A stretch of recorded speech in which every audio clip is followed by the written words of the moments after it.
Hello bachcho, let's read out the question first.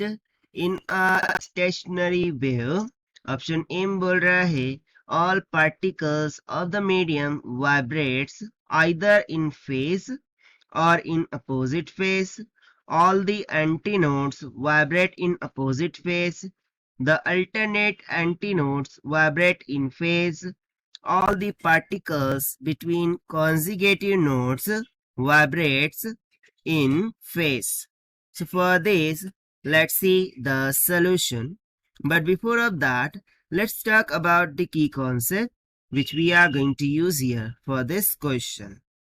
So generally यहाँ पर किसकी बात हो रही है? एक स्टेशनरी वेव की बात हो रही है, राइट? तो स्टेशनरी वेव के बारे में हम चलिए कॉन्सेप्ट देख लेते हैं सबसे पहले तो. सो स्टेशनरी वेव, लेट्स सपोज कि वर्टिकल एक्सिस हो गया, ये हॉरिजॉन्टल एक्सिस मान लिया मैंने, ठीक है, और इसके बिटवीन में मैंने एक स्टेशनरी वेव को इस तरीके से ड्रॉ कर दिया, ठीक है, लाइक दिस.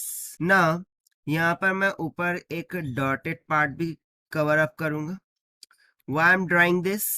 क्योंकि इसमें क्या होगा कि जो स्टेशनरी वेव्स है, ठीक है, वो यहाँ पर ये ऊपर चले जाएगा, ठीक है, यानी कि जो नीचे वाला पार्ट है नेक्स्ट ऊपर चले जाएगा और ऊपर वाला पार्ट नीचे आ जाएगा, इसीलिए मैंने यहाँ पर डॉटेड पार्ट दिखा दिए है.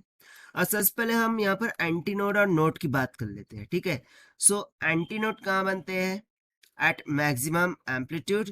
जब y क्या हो जाता है? मैक्सिमम हो जाता है, तभी तो एंटीनोड बनते हैं. सो ये हो गया एंटीनोड. और नोड्स कहाँ बनते हैं? जब y मिनिमम हो जाता है और let's say y will be equals to 0, यानी कि यहाँ पर कुछ हमारा क्या बनेगा? नोड्स बनेगा. सो ये जो पॉइंट है ये एंटी नोड्स के हो गए और ये हो गए हमारे नोड्स के, ठीक है. तो जनरली यहाँ पर यदि हम देखें, so antinode to node के बिटवीन में जो डिस्टेंस है वो लैम्डा बाय 4 का है, और antinode to antinode कितने का डिस्टेंस है? लैम्डा बाय 2 का है. और साथ साथ यदि मैं नीचे वाली वेव कंसिडर करूं, यानी कि ये वाली, ओके, सो इसके लिए दोनों एंटी नोड्स कैसे है? अपोजिट में है, ठीक है. तो बस इसी कॉन्सेप्ट का यूज करते हुए चलिए हम क्वेश्चन को सॉल्व करते हैं. So from the wave diagram I can write in stationary wave all the particles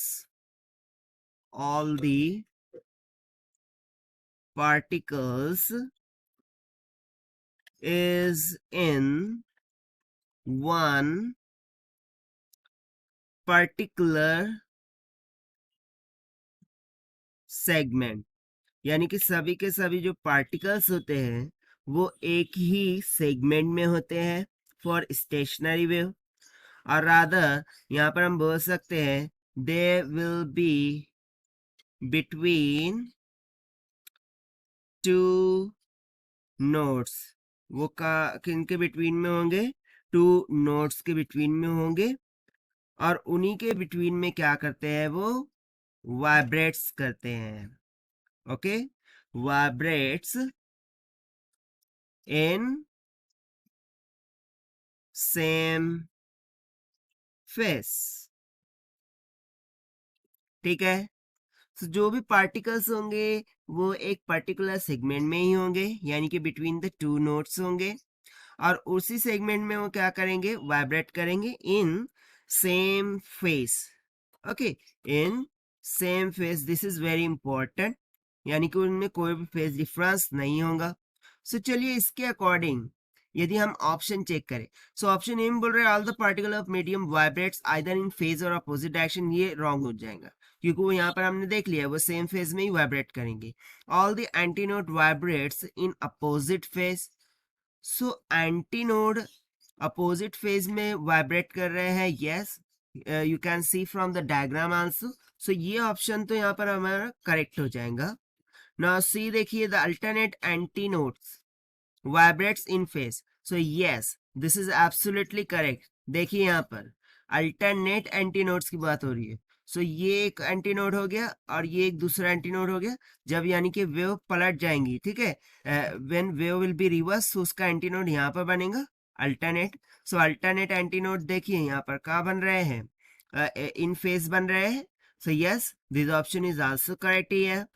and D में देखिए all the particles between consecutive nodes vibrate in phase. So ये तो ऑलरेडी हमने यहाँ पर लिखा है कि जो भी पार्टिकल है वो एक ही फेज में क्या होते हैं, वाइब्रेट्स करते हैं, और वो सेम फेज में वाइब्रेट करेंगे। So yes, option D will also become correct. So यहाँ से option B, C and D, okay, option B, C and D will become correct for this question, and this we have found simply by using the concept regarding the stationary wave.